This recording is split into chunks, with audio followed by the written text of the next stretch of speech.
Loneliness is a powerful and painful emotion, and everybody goes through it at some point. You can be married and have 4 kids, or be in a group of 100 people and still feel lonely.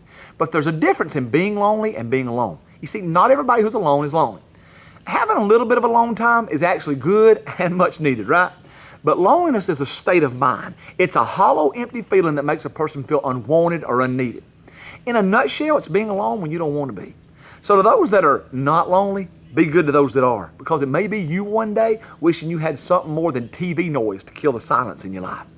You see, my heart goes out to the parents or the grandparents that dedicated their life and gave their kids everything, but now they have to sit alone in an empty house or a nursing home, starving to death for even a phone call or a visit. Come on, kids, are you really that busy? And why would you neglect those who loved you so much just to give all your time to those who don't even care if you're around or not? Or how about the person that lost their spouse after 40 years and they don't even know what to do with themselves no more? Would it hurt just to stop by and say hello? How about the little boy at school that's always sitting by himself and rarely has friends? Bring him into your group. You might change his life forever. Or that lady whose husband ran off and left her after 25 years, and now she sits alone hurting. Invite her out to eat with your family. You see, Satan does some of his best destructive work while people are in a lonely state of mind.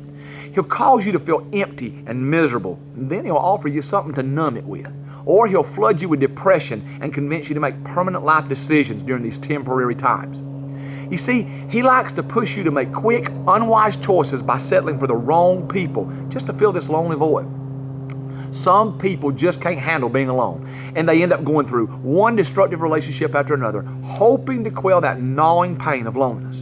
Listen, you better be careful who you latch on to, especially when you're lonely, because I promise it's better to be a little bit lonely than it is to be a lot miserable.